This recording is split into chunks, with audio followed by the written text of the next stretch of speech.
questions at the end, and since there aren't very many of you, you'll all be able to ask them really directly. So again, welcome to get us started.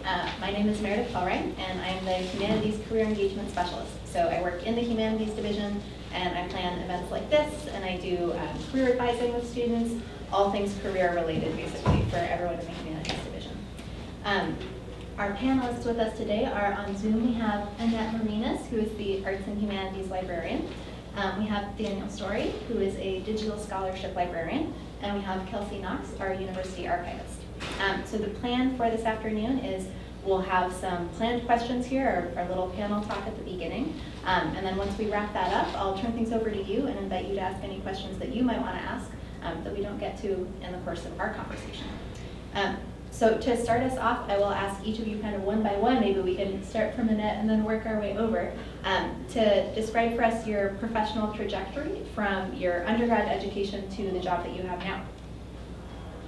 Hey, I guess you could say, I have this written, sorry, I'm gonna read it. You could say my career in library started once I transferred to my university, which was UC Santa Barbara. And I guess when I needed an income as a student, because I was, from a poor background and I didn't have extra help, so I needed a job. The library was the first place I looked. And I was there a lot because I was looking at using reserved books. And I also used it as a place to study and to rest between classes. And so that's where I gravitated for a job. So I guess career-wise, I want to say that my library experience as a student was the career skill I took away from with me when I graduated. So I didn't understand how to crosswalk my sociology bachelor's degree into a job interview, but I could align my work experience in libraries to job descriptions that were out there at the time. So my first role was as a volunteer at a school library. It was my sister worked at, she was an elementary school teacher, and I just volunteered at her school. And the person I volunteered with ran the library, but she also did community engagement with Spanish-speaking parents. And so I also was involved in that, which was actually an asset when I went to apply for library positions. So that kind of community engagement was really helpful. I was also a summer school teacher's aide. I was a bookstore, a seller, clerk, and I had a bunch of, or a few different roles at public libraries, both in public services and then on the technical side. So once I settled into a full-time library assistant role, like a staff member role at a public library, that's when I enrolled in a Master's of Library and Information degree program. So I wasn't a librarian, I was considered a library assistant. And I worked and attended graduate school full time. And upon graduating, I had just recently completed an internship at UCSC, and I applied for an open position. And there were actually 3 of us that got hired at the same time. And I have been here ever since, and that was in the year 2001. So I've been here a long time. And so I'll pass it on to the next person. That's me. Okay, let's see. So for me, my undergrad, I started out as a computer science major and pretty quickly switched to being a history major. And I think and I didn't understand this at the time, but reflecting back on my trajectory, I'm a person who finds lots of things incredibly interesting and therefore have had a hard time like narrowing down. And in a way, the job that I have now is really a reflection of that kind of tendency in myself. But I started computer science, I switched to history, and I finished my undergrad degree as a history major. A few years later, PhD program, also history. While I was doing my PhD, I discovered the existence of something I didn't know existed, which was this academic field called the digital humanities. And if you're not familiar with that concept or term, it's simply people doing humanities kind of research, but applying digital approaches, digital tools to that research. And it really was compelling to me for a lot of reasons. One, it seemed to like bring together what I thought were totally disparate interests in like programming, for instance, on the one hand, and historical research on the other.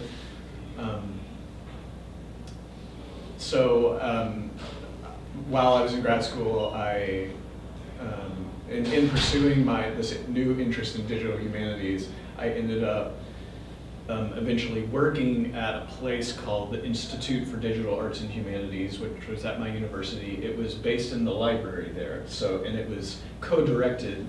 One person was a history professor, actually. The other person was a librarian. And so, and I just absolutely loved that work. I worked as they gave us grad students fancy job titles so that it would possibly look good on our resume. So I was like digital methods specialist or something like that. But effectively what I was doing was sitting in with my co-directors on lots of different consultation talks with primarily faculty, although sometimes grad students as well, who were doing digital projects and wanted, or interested in doing digital projects and needed advice about how to proceed, how to get started, or go further with what they were doing. So we didn't do the work for them, but we helped them. Sometimes it was providing an on-ramp for them or helping them conceptualize something that they needed help talking through. And I just really, really loved that work. I loved, going back to the observation that I'm interested in so many different things and have a hard time narrowing it down. This was like kind of perfect because every conversation was about something different, often wildly different types of research in one sitting, from one person to the next, and I just also, so there was that. There's also the idea that oftentimes, not always in the digital humanities, you're working on different scales of projects. So like faculty, say in history, might spend literally years, sometimes later on, upwards of a decade or more, researching and writing a book. And as much as that kind of stuff interests me, I thought that also sounds a little horrifying to spend a decade on one single project. And again, doing the kind of digital stuff, there's a lot more pivoting, there's a lot more different scales of projects. So all of that combined really made me feel like I would love to work in this kind of field, and I already gotten the exposure to the intersection of that with library work. And so when I went on the job market, I discovered that lots of the positions that were posted were actually in academic libraries. That academic libraries were really one place in particular where a lot of exciting, innovative work was being done in the realm of digital scholarship, digital humanities. So I applied, and yeah, long story short, that's how I ended up here in the position that I have. I was a student here at UCSC. I came in as a history major wanting to teach high school history, and I ended up switching to American Studies, which sadly doesn't exist here anymore. And American Studies was kind of a multidisciplinary way of looking at America and everything that's happened here over the centuries now.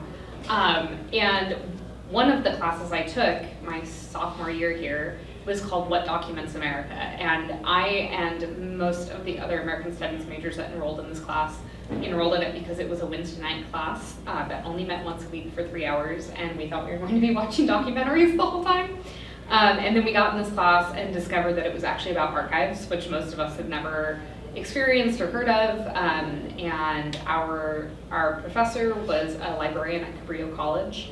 And she brought in guest lecturers every week from a myriad of archives around the state, from the State Archive to the State Historical Society to different academic archives, to talk to us about what archives were and how to go into working in them if that was an interest, or how to interact with them if you were doing research. And so I spoke to one of the archivists in one of the classes and asked how she got into her role and what I needed to do after school to kind of go into the same field. And she said, you get a master's in library and information science. And in California, there's there are 3 schools that have those programs. San Jose State has a wonderful online program. UCLA has an in-person program, which is ultimately the one I ended up attending, and then now USC also has an online program, or maybe hybrid, but their program is a newer one. And so I applied to UCLA and also to University of Maryland because I had done UCDC my last year of college here, and I had interned at the Peace Corps Records Office, which gave me experience in records management and kind of like archives adjacent work. And I had a few other internships in the last like 2 years here that were very much like archives adjacent. So I helped the Friends of the Cowell Lime Works on cataloging artifacts found in the Cowell properties. And then back home over the summer, 1 year I worked at the county archives. And so I had kind of little bits of experience when I entered UCLA, and from there I did 2 years there to get my degree and interned at Yosemite National Park and the Getty Research Institute, and then I worked for a professor organizing, or a professor emeritus who had retired and was giving her papers to the university. So I worked with her to kind of process and make available her papers.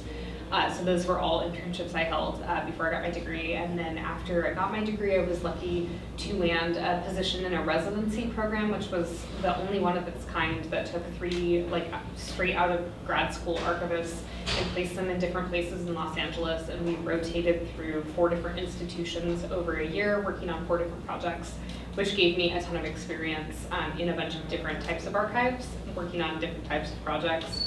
And from there, I ended up working at a private university in Southern California for almost 8 years before I got the job here, which is kind of my dream job, to be back here working as university archivist at the place that I went to school and where I really like fell in love with archives. Thank you all. Annette, I'd love to start with a question for you. Can you tell us, what does your day-to-day work look like? And in particular, are there things that you think might surprise someone about what being a librarian entails or can entail?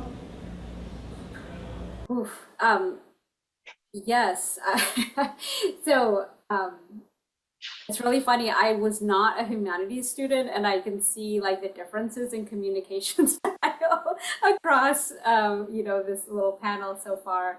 I think I have a lot of brevity in the way I talk and express things, and so please do ask questions at the end, because I may, hopefully I will cover enough, but I don't trust myself. But I guess I wanted to pick like a couple of, at least one area in terms of a day-to-day that I work on, and a kind of major role in my job is as part of providing public services, I support teaching that happens on campus. I also provide research support kind of at the one-on-one level. So when I support classes, I work with professors who reach out to me who want me to help students or support the class project or assignments that involve research. And so I have a lot of autonomy in how I do this work, right? There isn't like one prescribed way. I mean, there's a best practice, but there isn't like one way to go about it. And one of the things that I do is generally faculty, like they don't often understand what we do. So they just say like, I want you to tell students how the library works, which I find to be like a big, broad question that is a little bit difficult even for myself to sort of unpack and think about, especially when I'm delivering it to a class in about an hour's worth of time. So my role is to kind of interpret what the assignment is, what faculty's learning outcomes are, and then I use what I find out to try to integrate my work into what the assignment is. So I kind of go a little bit above and beyond what I usually get asked to do. And I do this by consulting with faculty. So I really like to talk to them, to interview them, and think about what are you asking students to do? What's the assignment about? How do you envision them doing it? So that they get a feel for what your experience is in the process.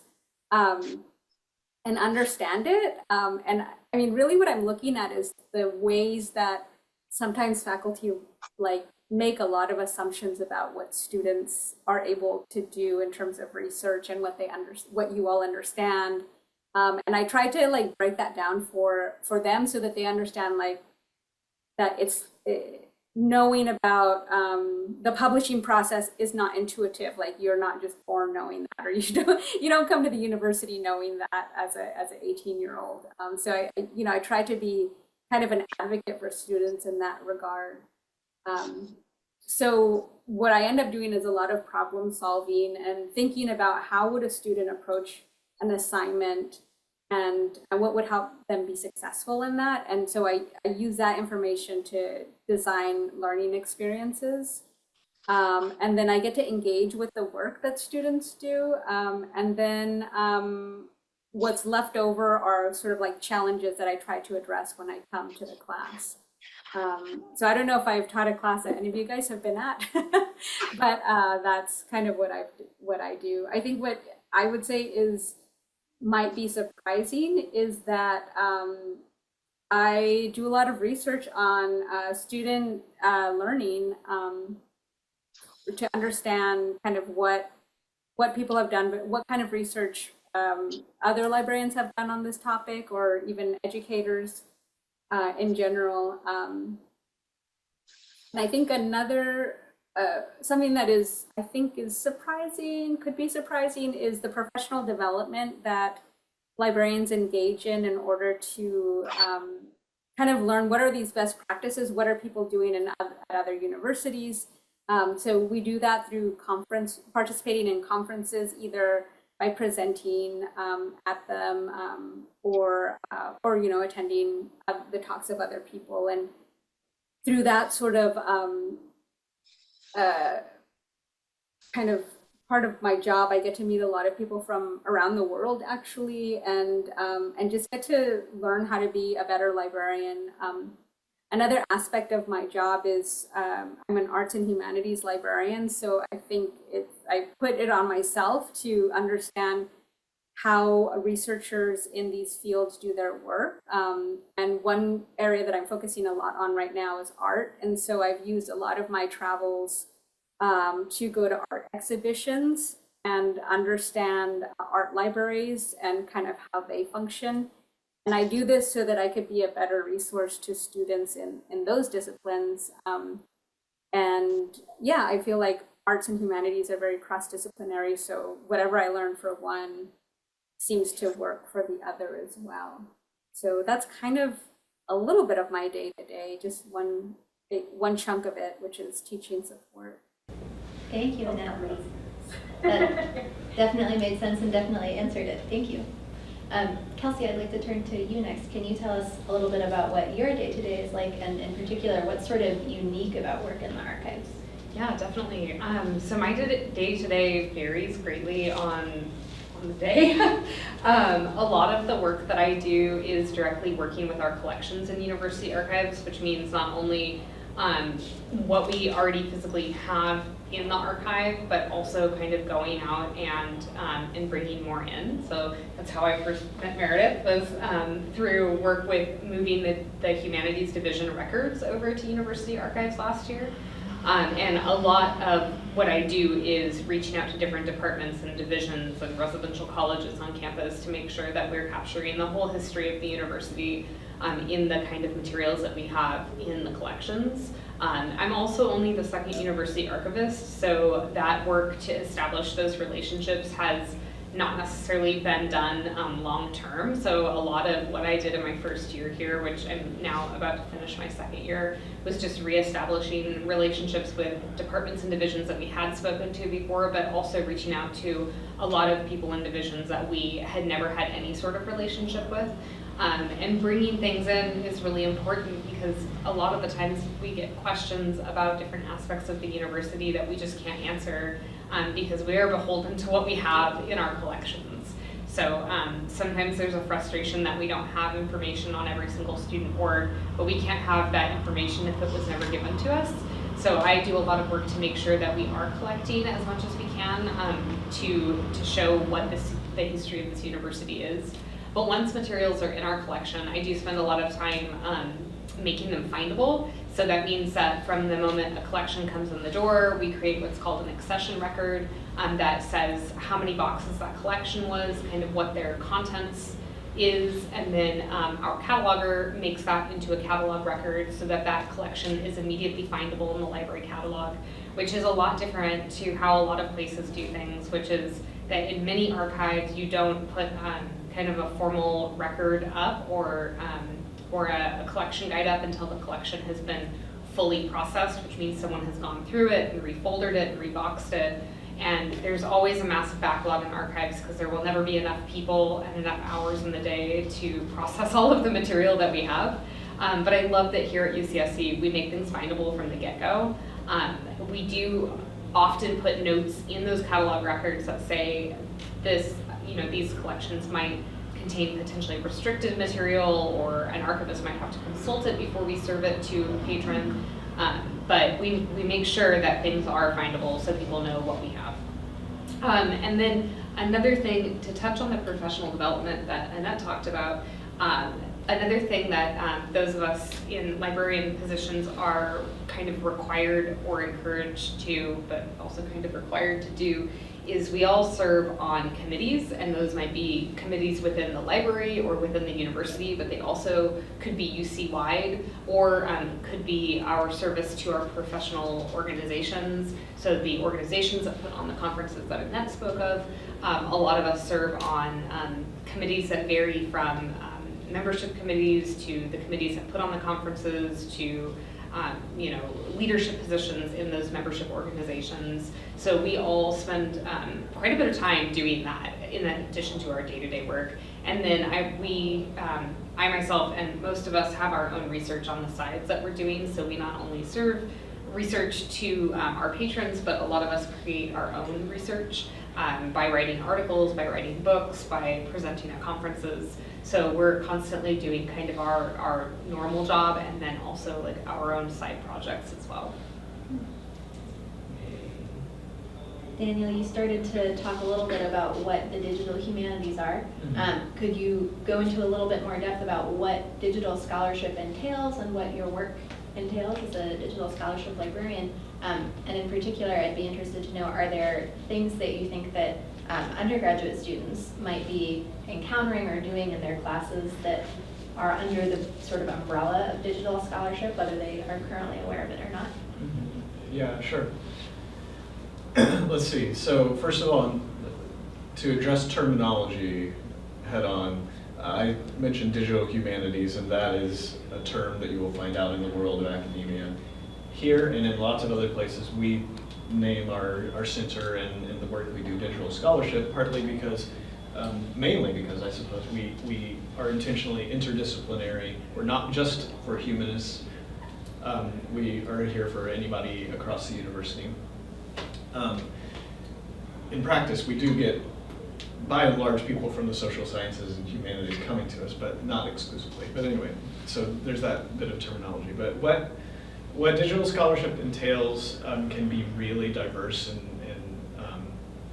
there are lots of things that potentially fall under the umbrella, but I'll mention some of the things we actively support here. There are a team of 3 of us librarians who are part of the library's Center for Digital Scholarship. We run 2 spaces, the DSC in McHenry Library and the DSI in the Science and Engineering Library. And across those spaces, we support things like digital mapping. I do a lot of work with that, GIS work. We do audio and video support through providing equipment, through providing consultation and training around doing, podcasting work, for instance, or video documentary. There are some other more kind of computational things that we might support less often, but we can support them, things like big data text analysis projects or network analysis things, things like that. Public-facing types of digital storytelling, so creating a website that showcases some kind of exhibit or tells an interactive story about research. We support those kind of things too. And then in particular in our DSI space, We support a lot of things that you might associate with like a maker space. We have 3D printers there. We have laser cutters, Cricut makers, if anyone's ever seen or worked with those. And so in conjunction with that, we also support 3D modeling. So it's a really wide range of things, and not every digital scholarship or digital humanities center you go to will support all of those things, or might support other things that we don't support. So there's definitely a diversity and a variety of things that could fall under that umbrella. I will also say that we're kind of in the early stages of asking ourselves if and how we engage with AI. And I can maybe say more about that. But I think one of the things that we have, the digital humanities in particular, like a core fundamental value has been for many years, not just here, but across that whole kind of discipline, the idea of really understanding the digital tools you're working with and not allowing the digital tools to control you, but rather you understand them enough to be able to control them, calibrate them in such a way that they actually help you answer the research questions you have and don't introduce biases and things that have sort of unintended consequences. So go into your engagement with technology with your eyes wide open. And sometimes less is more. So we're not always preaching use the biggest or the newest, most flashy tool. We're more interested in asking you about, what really is your research goal? What question are you asking? What are you exploring? And what makes sense to engage with? And a big problem with AI, many AI tools, is they're kind of a black box. It's difficult to know exactly how they're working, and it's difficult to know what kind of biases they're introducing. And that's not to say that, I guess I bring that up to say that whereas you might think we might be all in on this so-called AI revolution, we're not.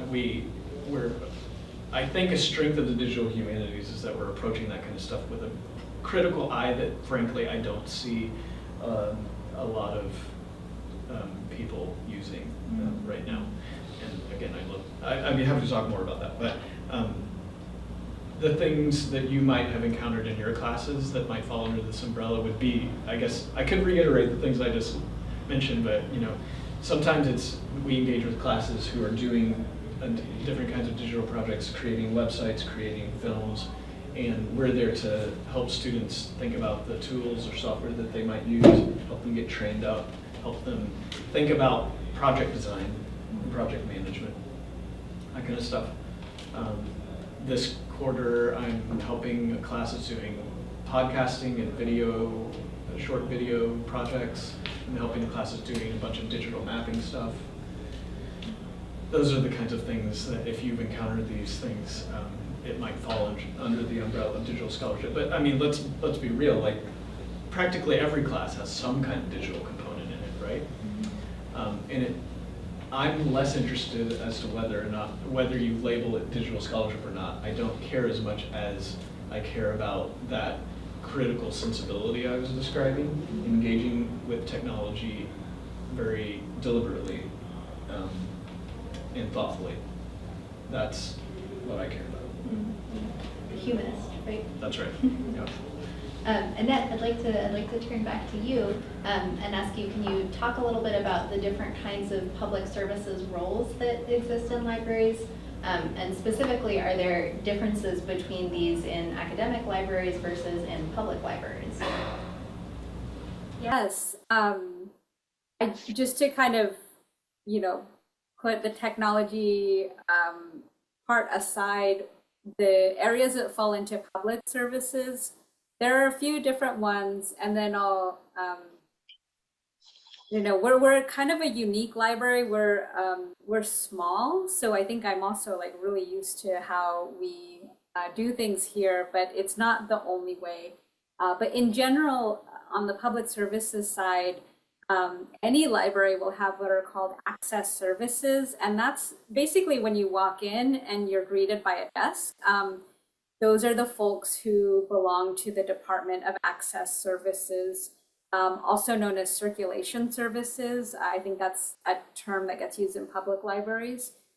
Those are the people who deal with like your accounts and books that move in and out of the library. And then on another level, like how those books are organized in the library, like how things get reshelved. And the front desk is really their interface with the public, but you know, people touch books. So that's also like a public side of things. So it's a interesting department. It's one that uses a lot of student labor, so that could be an interesting place to, you know, for just getting your foot in the door into library positions. That's an easy go-to position. On the sort of engagement with the materials from the library, whether they're like the digital resources or how to use the cataloging systems. We have the research services department, which is the department I'm part of. It has a fancier, longer name, but it's sort of unimportant. So the idea of coming in and talking to a librarian, that comes out of this department. We used to have a desk where we sat at and people would walk in and talk to us. And that's still something you can see at a lot of different libraries, public libraries in particular. But ours is all digital. So in order to talk to a librarian, you would set up an appointment to meet with us through Zoom. So it's a little bit different. And then kind of to add to that mix, there's a lot of other different roles that exist. And this is kind of where I would say there's, if you're thinking about like how you might fit into a library or like your interests might fit in, there are, this is something you see a lot in public libraries. There are positions dedicated to different age groups. So in a public library, there's often a children's librarian, and they might have as their, the areas that they work with, like story time, and kind of like putting together materials for children, setting up those types of events. There might be a youth services librarian who is in charge of like teenagers, right, and the activities that that they do or the books that they read. When you get into university libraries, you know, it's really all about the students on campus and the faculty. So the population narrows down quite a bit. And so among those populations, there is like energy towards engagement with those users. Right now, our position in that area was eliminated, but that's a job that exists in other universities. It's called like an undergraduate experience librarian. But we also focus on things like scholarly communications, open access initiatives, database usability, and these are, though they're sort of on the technical, they're sort of like a hybrid of being on the technical side, but also they have a lot of user engagement. And a lot of these, they're called functional positions. They sort of exist to ensure that those areas of like how do I describe it? Like open access initiatives, so that, oh, that's open educational resources. Sorry, not open access. That's an initiative that is trying to reduce the cost of textbooks and try to eliminate it in some cases. And so that is like this area that, you know, we have a person dedicated to it, and they work on the faculty side to try to convince faculty to move over to like no cost options for textbooks. And so, right, there's a person dedicated to that. And those are really interesting areas that are like you kind of have to know, like perhaps people discover them while they're in library school, or if they've had engagement with the library on those areas. So that they're just kind of new areas that are evolving and changing as those sort of services evolve. And then on top of that, in a library, we might have things like departments like that Daniel and Kelsey both work in, special collections and archives, which is, I think Kelsey did a great job of talking about her position, but it's kind of an entity within the library. And they have like their own public services and their own library instruction. On the public library side, there might be like a history center. So that would kind of be the equivalent. And then Daniel works in digital humanities, and they have a couple of centers in the library as well. And in a public library, that would actually be a little bit more generalized and called a makerspace. So that kind of exists there. So there's just different departments, and then within those departments, there's like a lot of different roles that are, part of what makes up the library. I hope that makes sense. It's, again, if you have questions, I'm happy to answer.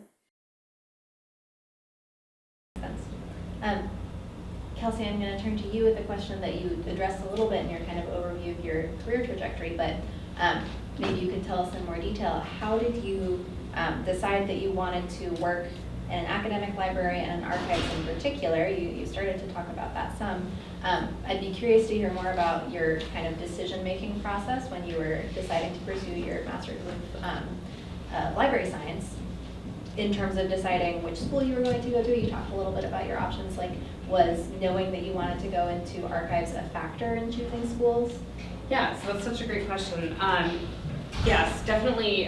When there are a lot of people that go into library science programs not necessarily knowing what type of librarianship they want to pursue, and they might choose a school that is a little more of a catch-all, or if you really know what you want to do, like I knew that I wanted to go into archives. The reason that I applied to Maryland and UCLA as kind of my two options were UCLA has a pretty extensive archives track. They have some of the foremost like archivist scholars that work there.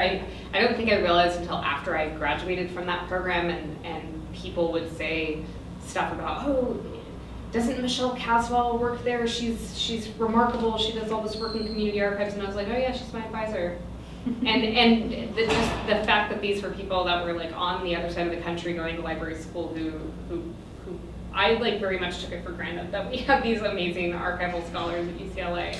But UCLA really focuses also on social justice, on community archives, and it has strong academic ties just because UCLA as an institution is a very strong academic institution with many, many libraries and many, many archives across the university.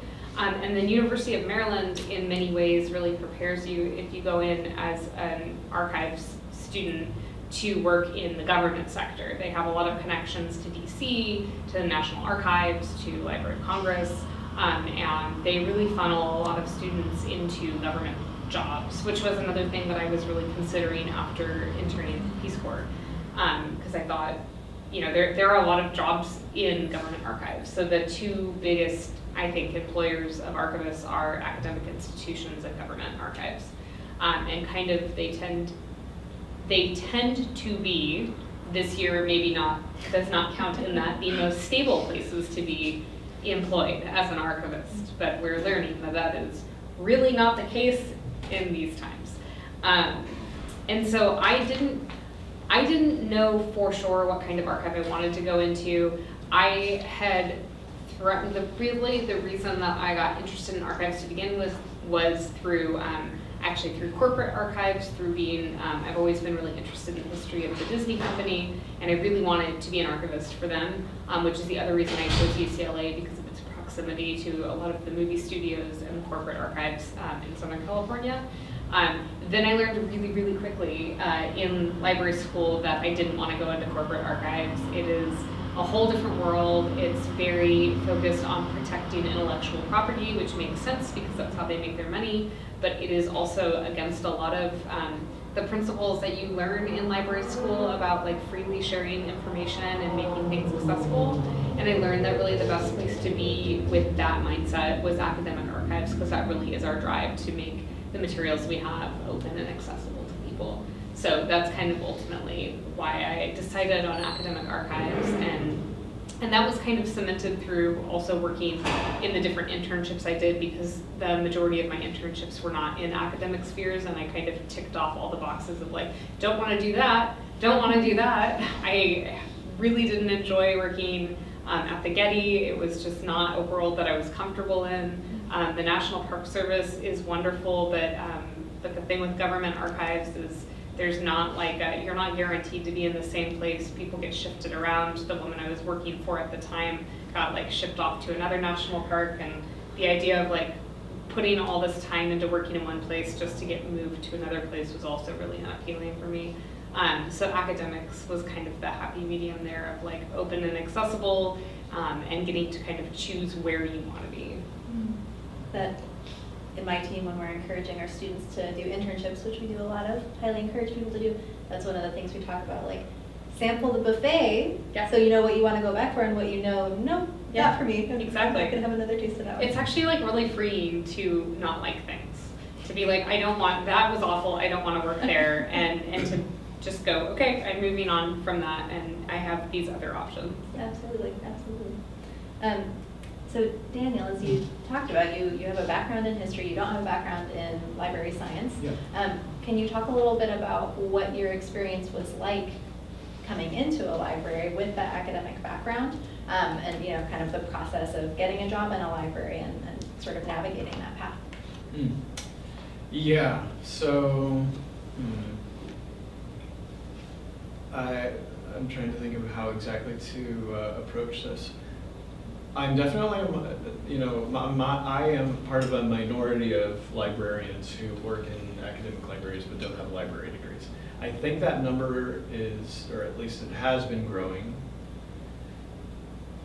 I have been amazingly welcomed and accepted and all that in our library here, and I think across the board that is the case, although without a doubt, and I completely understand why there would be some amount of just questioning about the field of librarianship, and is this a good direction for that field to be going to, and what the implications are for sort of the training and the pathways into librarianship. So I'm ever conscious of that as someone who doesn't have a library degree. But I do think that there are certainly roles in libraries, particularly as libraries switch over a little bit to that more functional model that Annette was describing, where there are particular maybe centers within a library that are focused on very specific kinds of tasks, where the skills and experience that I had coming in as a history PhD fit well with the work of digital scholarship that we're doing. So it made sense, and I think you will find a number, not all positions, but a lot of positions now are advertised as MLIS or equivalent degree. Am I right? Yeah. Yeah. So I think for me, it helped me a lot that I had worked in a library sort of context, being based in that Center for Digital Arts and Humanities that was co-led by a librarian, and it opened my eyes to some of the things that I wasn't aware of what librarianship could look like. And I think I really just was drawn to the sensibility within the library world about openness and service and collaboration, and the amazing scholarship and activism that exists within librarianship and academic libraries. And that just really appealed to me. But yeah, it's definitely a less obvious sort of pathway. So I think it's for me it was more that like subject area. I was interested in digital humanities, digital scholarship, and there were a few different directions I could take that in librarianship as well. Well, we're running pretty short on time, and I want to make sure that you all have time to ask questions too. So I'm going to kind of shorten and condense the last question that I have for all of you, and just ask if you were to share one piece of advice with students who are undergraduates currently and who are thinking that they might want to go into the field of librarianship in the future? What's one piece of advice you would give them for right now while they're an undergraduate? Annette, maybe do we want to start with you like we did at the beginning, and then we'll work our way down? Sure. I think I had prepared that I think it's really important to understand databases. That's kind of where as a student, I contributed to developing the library, adding to the library catalog. And because of that understanding of like, oh, this is what makes up a database, like I could help anyone. So that's really like the piece of advice I think is just that these resources are available to you for free while you're here. They're different than Google. They're very specialized. So understanding the makeup of a database, how it works and how it kind of helps people to be better scholars, I think is an interesting question to ask yourself. And you have plenty of databases to work with. So I would maybe dedicate myself to learning one of them really well and understanding what it is and why it exists the way it does and what it can do for people. That could be a good practice. Thank you. My advice would be, if you can, tackle some kind of digital project, in a class. I mean, you may be asked or required to do that, but yeah, to the extent that you can tackle one or a few different kinds of digital projects, one to expose yourself to different tools and methods and see what you're drawn to, and when you're doing it, do your best to really think through the decisions that you're making along the way about how to apply the tool, and that will also help you articulate to other people later on in a job interview or on your resume. I didn't just use the software, I used it in this particular way, or I designed a project in this particular way. And so you'll be able to have that like surface level, I engage with technology, but you'll also have the deeper kind of sensibility about what technology means for research or for a particular career that you're interested in. I have one piece of advice if you're interested in this field. It's to get experience in some manner in the field. And that's kind of twofold. It's to see if it's really something you want to be doing, if you feel like it's a good fit for you personally, but also it's a really impacted field. All of librarianship, but especially archives right now, there aren't a lot of jobs. It is difficult to get jobs, and the more hands-on experience you have, the more likely you are to kind of find yourself in a position of getting hired somewhere. And I think that you have to go into it knowing that it's going to be hard, but that it's not impossible. And if you think it's worth it, then the hunt and how long it takes you to find something will be worth it.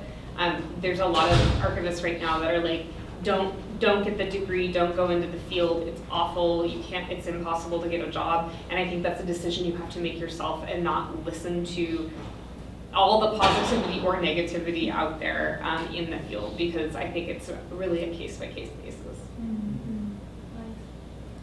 All right, we have some time left. What questions do you all have? While you're thinking about it, I'll just give a very, very quick plug to say once again that as the career engagement specialist, I offer individual career advising. So if you want to make a follow-up appointment after this to talk any more in detail about any of the fantastic advice that was shared here, including things related to resume and getting experience and all that, then please do. But yeah, I turn things over to you. What do you wish I'd asked? Yeah, just like what skills would you recommend being proficient in? Like, is it more like hands-on writing, or is it more reading and typing? Like, what would you guys say to me more example? Can you say that if it was reading and writing as part of the position? What skills are important to have? I would say listening and talking to people. I think especially in the public services side, it's kind of, I'm kind of a cross between an introverted and extrovert, and I find that my most extroverted attributes really come into play in this field, I think empathy is really important. And I think a lot of those things have to do with like being in conversation with the public. I think there are points where you write and read. You do both of those things. But I think a big part is really engaging with the public. And then making sense of what what your takeaways are from that would come into play in terms of writing and reading more about those kinds of things. We have our own database of library research for librarians. So, being able to search what the things that you find out or whatnot, that's my take. I think it's really important to be inquisitive and interested. I think that one of the things that connects most people who work somewhere in the field, regardless of how we got into the field or what our degree is this like constant knowledge seeking and just being, and that might be like ADHD hyperfixation obsession on knowledge, or it might just be you're a naturally inquisitive person who wants to like learn more about the things that you're reading about. I think the willingness to kind of fall down rabbit holes of research and kind of hunt down answers is really important. And then also, like Annette said, communication skills and really being able to carry on a conversation with the public, with coworkers, to be able to work collaboratively are all really important things. I would say one thing that's a little bit different to actually what Kelsey just said is that maybe Daniel has a different on this, but we don't generally specialize in one area as with the terminal master's degree. Like we might just jump around from different research topics. Maybe we might continue something, but it's very different from the way faculty specialize in one area. Maybe the librarians who go on to get PhDs in library science might do that, but I think for those with masters, I think it's like being able to follow, as Kelsey said, these various research interests. So I just wanted to add that. I love all those answers. The only thing I would add is a good skill or sensibility would be for digital work is experimentation,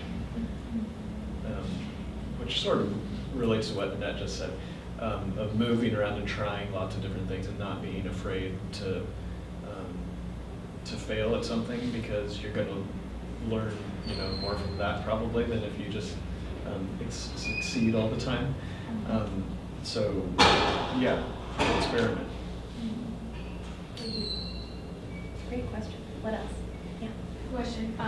You mentioned that you all or mostly do research on the side of some kind. Is that research on the side still under the umbrella of your job, or that's just you're doing that's like your free time research projects, your passion projects? Yeah, I'm happy to start with this one because I released a book last year and it has nothing to do with library science. So I like I mentioned an interest in Disney and Disney history. So with a colleague, I wrote a book about the women who worked on Disneyland in the first 10 years of the park, who are typically not people that get a lot of credit. And it is very much a passion project, but I also had a lot of leeway.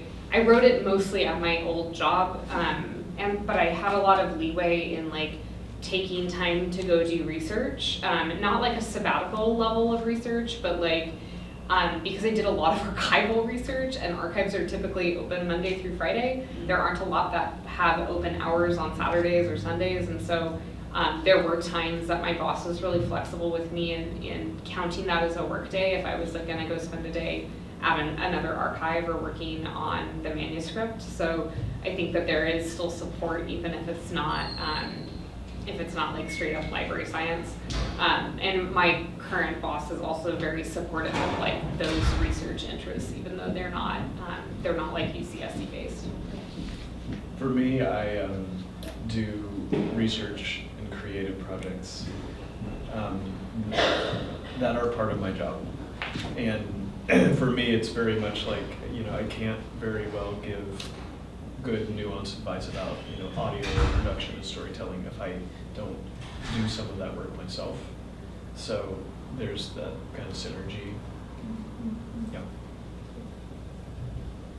I think I typically like to have it be part of my job because it just makes it easier.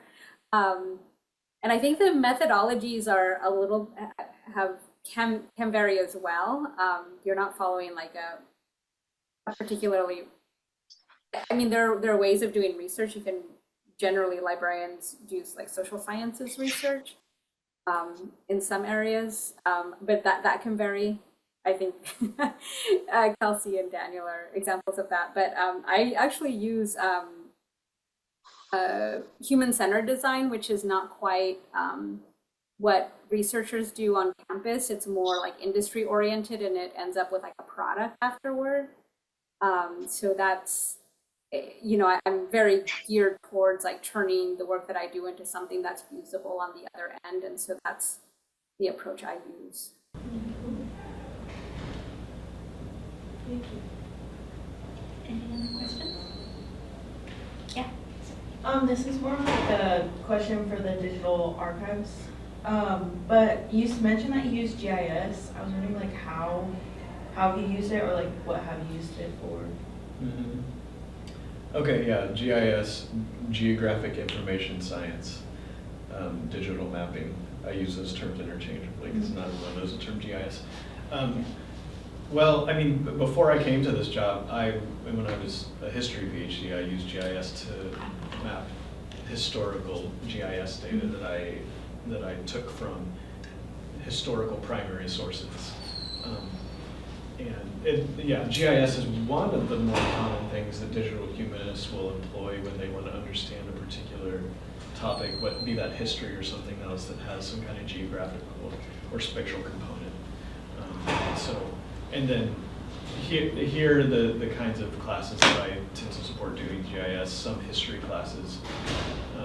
I'm supporting a class that's studying history. It's in the LALS department. This quarter, doing a lot of GIS work. And then also sometimes I intersect with the environmental studies people and people doing more sociological kind of research topics that are also interested in geography and geographic information. So that kind of stuff. Yeah. Thank you. You mentioned conferences and committees. I was wondering like what topics were usually like discussed at these conferences, and if there's anything like from like a presentation or something that maybe like stood out to you. Do you want to go first, Annette? Yeah, I just want to mention a conference that I recently attended, and it led to me wanting to be on this committee. There's an international, it's a association called the International Federation of Library Associations, and it's based in the Netherlands. And this last year, they didn't have their conference, and so some of the associations got together and they put a conference on in Mexico City that was called Indigenous Matters, and like also address like copyright and AI. And I thought that was one of the most inspirational conferences I've ever been to. I think we're, you know, on this campus we talk about indigeneity and like certain issues, but when you're thinking about it from a global scale, like it just really changes the conversation. And I came away from that with new language that I was able to use when I, you know, met with graduate students and undergrads who are researching, you know, in classes that deal with indigeneity and those sorts of issues. And I can't think of one particular talk, but the whole conference was great. And it was at UNAM in Mexico City, which was also like an incredible place to go to a conference to. That's the major university there.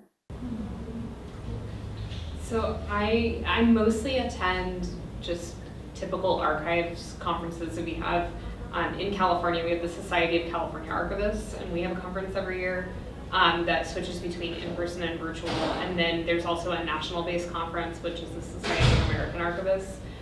So this year for Society of California Archivists, my favorite panel was a bunch of university archivists did a panel on their university's mascots, talking both about some of the problems that mascots you know, there have been with mascots of being, you know, either like controversial topics, or like the Chico State archivist did a really interesting talk about the wildcat and being like very like macho male centered, and how that came out of like the fact that Chico's first sports teams were actually all women's sports teams at the turn of the century, and this lashing out at that by making the mascot like really masculine.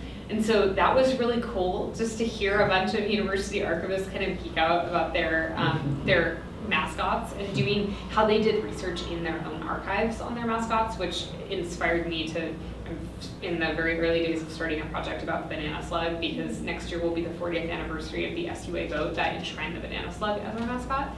So I'm doing research on that, which is really cool. But the non-archivist conference that I went to last year that I absolutely loved was as part of kind of publicizing our book. My co-author and I went to the Pop Culture Association conference, which was so cool. It is what it sounds like. It's a bunch of people talking pop culture, but it's like people with PhDs analyzing popular culture, and they have different sections. So they have like a whole Disney section of like Disney scholars, and they have a Grateful Dead section, which was also kind of interesting. That section is actually led by the guy who processed the Grateful Dead archive here a decade ago.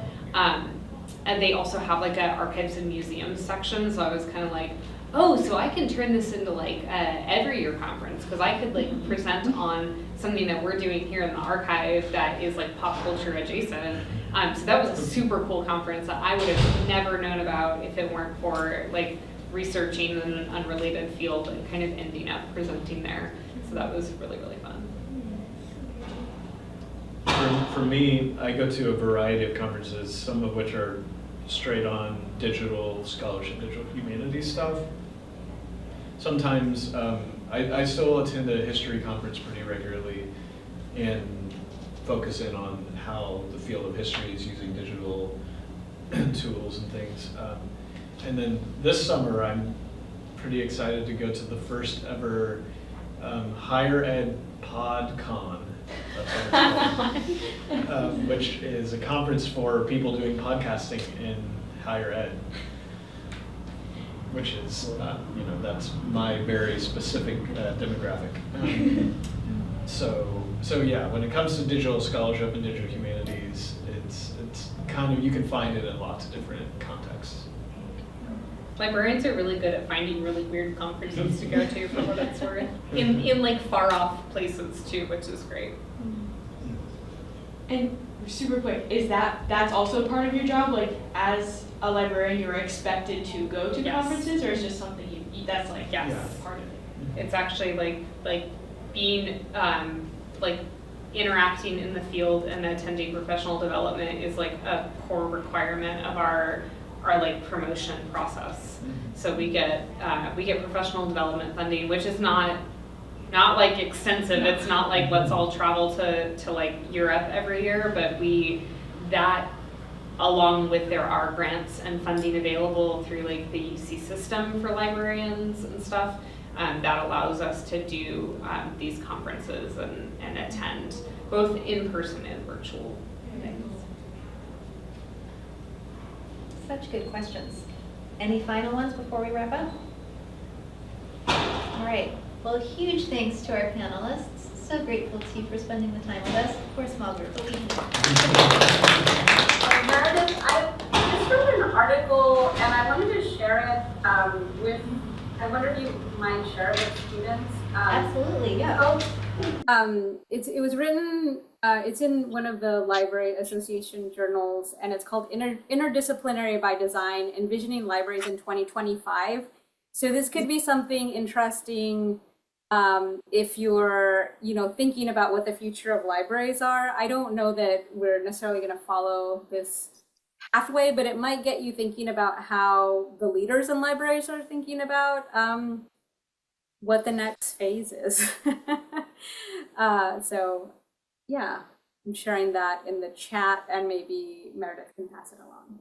That is fantastic. Thank you so much, Annette. And just like here's an example of the kind of thing that Annette does in work, right? Just sharing of resources and that kind of thoughtfulness. So thank you for that, Annette. I will absolutely share that with all of you. If you did not sign up on the sign-up list, I think everyone did, but if you didn't, make sure you do so that you get a copy of that later. All right, well, thanks again. Please take more pizza if you haven't already, and have a fantastic afternoon. So glad that all of you came. Thank you. Thanks for having us. Bye, Annette.